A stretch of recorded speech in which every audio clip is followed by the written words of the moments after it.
Let's talk about Game of Thrones! Finally. Da da da da da da da da da da da da da da. Yeah, alright guys, it's like this. It's been like, what, almost a month since season 6 ended? The cold hard fact is that over the past month, I binge watched the entire show for the first time. In fact, there's only one reason I haven't been watching the show as it's been airing from the beginning, and that is because of the bloody violence. I've always like had to shield my eyes from that stuff. I've always been sensitive to it. The very first episode of this show I ever saw, it was actually as it was airing. I was on like a field trip or something. My friends were watching it in the hotel room. It was actually, I think it was season 2. It's the one where at the very end, the red woman gives birth to that big shadow thing with the face of Sans Baratheon. First time I saw that, I was like, what the fuck is this? I wasn't quite ready for it yet. Of course, you know, I have a few friends who have been watching the show as it's been airing, and I've seen a few episodes here and there. You know, I saw the pilot episode, the scene where Ned Stark executes that one guy and makes his son Bran watch, and it's all bloody and gross and shit. I'm like, yeah, no, not for me, not yet. And it's like this. Pretty soon after that, Netflix's Daredevil came out, and I sat through that, and then Jessica Jones, and then Daredevil season 2, and that had so much gore, I was like, alright, you know what? I think I'm ready for Game of Thrones now. So I sat down and I watched Game of Thrones. And I'm happy. Game of Thrones, in my not so humble opinion, is the best show on fucking television. So yeah, I'm gonna talk about the show. I'm not gonna talk about, you know, every single detail from seasons 1 through 6 because that's gonna take like 50 hours to do, or 60 hours. I'm not gonna do that. I am gonna talk about the characters. I'm gonna talk about the stuff I like. There's a lot to talk about when it comes to Game of Thrones. I'm gonna start off at King's Landing with the Lannisters because it's probably the easiest place to start because the biggest, baddest villain of the show is Cersei Lannister. I love Cersei Lannister. I love to hate Cersei Lannister. There are characters in the show, of course, who are much bigger douchebags than she is. Joffrey and Ramsay are probably the biggest assholes in the show. But Cersei Lannister is that conniving bitch who has been that conniving bitch since season 1, episode 1. She's always had her plot, she's always had her scheme, she's always had her incest relationship with Jaime Lannister. Which, okay, there's no real way to go around it. It is, I mean, I don't want to say it's weird because incest is a real thing. It happens in the world. It's a thing. And I don't know if anyone's gonna share this opinion with me, but when I see Cersei and Jaime together, like when they're just talking, I mean, I'm like, you know what? They're not a bad couple. They might be frowned upon in Westeros, but you can't deny they have really good chemistry. I don't know, that's just how I see it. That's my view on it. And then, of course, there is Tyrion Lannister, who is undoubtedly the smartest character in the entire show. Who doesn't love Tyrion Lannister? Obviously, he's fucking awesome. That scene in season 4 where he's put on trial for killing Joffrey, he's going off like, you know what? I didn't kill Joffrey, but I wish I did. I was all like, you're damn right you do, because you're awesome and Joffrey was an asshole. And then him and Varys going to Essos to help out Daenerys, that was a great arc for Tyrion as well. I'll get to Daenerys later, but let's stay in Westeros for now. I think the main house in the entire show that the show really revolves around is the Starks. Sansa Stark is actually funny. The first time I saw Sophie Turner in a real role, like, and actually observed her in her role was X-Men Apocalypse as Jean Grey. And she was awesome as Jean Grey, so I was like, okay, I'm gonna watch Game of Thrones and I'm gonna love Sansa. But in season 1, Sansa's a bitch. Like, she's telling Arya, just dude, shut up, Joffrey's here. I'm like, first of all, how could you have a crush on the biggest asshole in Westeros currently? And second of all, why do you gotta be a douche just like him? But it's okay because after Sansa was let go because Joffrey was now gonna marry Lady Marjorie, the scene, I think it was in like season 3 where Sansa's talking with Marjorie and Granny Tyrell, and Sansa finally lets it all out. She's like,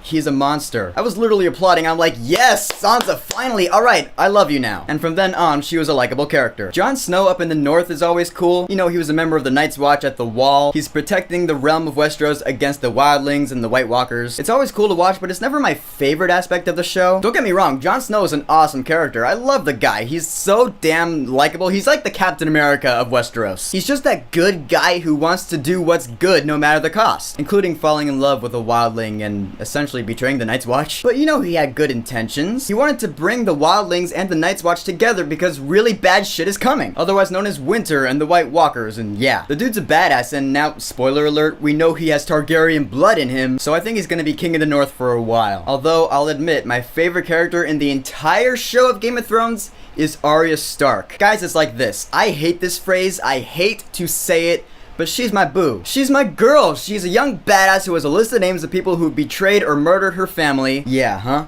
See? And now, just like Arrow Season 1, she's gonna start crossing these names off the list. And I love watching her train in the House of Black and White during Season 5, learning how to be no one. She just wasn't quite getting there because she wasn't ready to be no one because she's Arya fucking Stark. She left the Hound to die after he was beaten up by Brienne. She killed Mirren Trant, and then at the end of Season 6, she used her techniques that she learned at the House of Black and White to slit the throat of Walder Frey, and that was awesome. Walder Frey was like the Denethor of Westeros. He was a cunt fuck, and he deserved to die. Arya's pretty my favorite character of the show, show since season 1, and I think she always will be until the end of season 8. Alright, now let's sail on over to Essos to see how Daenerys Targaryen is doing. I love Daenerys Stormborn of the House Targaryen, man, who doesn't love her? Her whole storyline of getting ready, getting her armies ready to take back the Iron Throne, yeah, that's badass, dude, and I really don't know what aspects of that story to talk about. In all 6 seasons that we've had so far, she's been through a lot of shit. At first I was like, yeah, you know what, I think Jorah should actually finally score with Daenerys because he's a good guy. He has really good intentions. So he's like, yeah, you know what? I have a crush on you, Daenerys, because who doesn't? And it was actually really cool when she was like,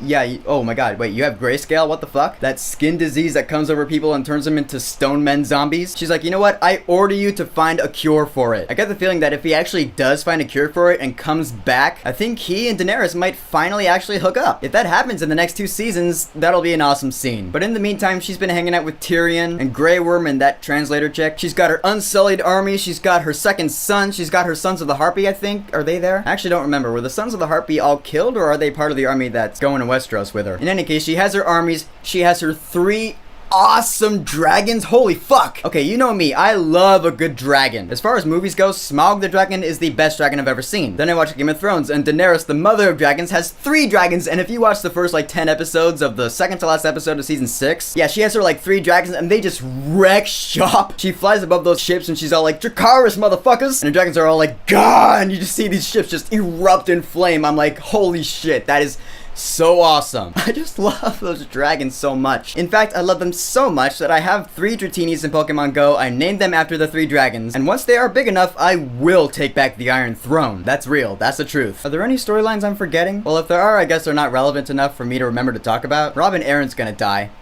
That's the truth. I don't know how and I don't know when, but he's too stupid to live through the upcoming events. And I'm gonna be honest, was I the only one who laughed when Tommen Baratheon committed suicide? I don't know, that may make me seem like a morbid bastard, but that's what I did, I laughed. It's just one still shot, it's no music going on, you see Tommen leave frame for like 2 seconds, he comes back, he goes up to the window, and he's like...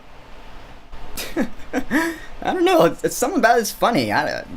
Guys, in the end, Game of fucking Thrones. It's got a lot of characters, it's got a lot of messed up shit, it's got a lot of gore, and it has hands down the best visual effects I've ever seen in a television show. Cause those 3 fucking dragons who I can't wait to see set fire to King's Landing. Yeah, you thought the explosion of the Sept of Baelor was big, you wait. Oh, let's talk about the music of Game of Thrones, because holy shit, Ramin Djawadi's my man right there because he went to my school. Not only is the main theme of the show just one of the most memorable main themes of a show in a long time, and really fun to hum while I'm at work, but just pick any scene in the entire show and the underscore is just fantastic. The very last scene in the last episode of season 6 is where you see Daenerys' army all on their ships, and the music that plays in that scene, I'll have that one track on repeat for like 2 hours because I fucking love that song, The Winds of Winter. It's good shit. So HBO's Game of Thrones, do you watch it? Have you watched it since the beginning? What's your favorite season of the show? Who's your favorite character? If everyone just unanimously says Tyrion, I get it. Whatever you want to say about Game of Thrones, go ahead and leave a comment. Here's your place to do it. Let it all out. And don't forget to subscribe.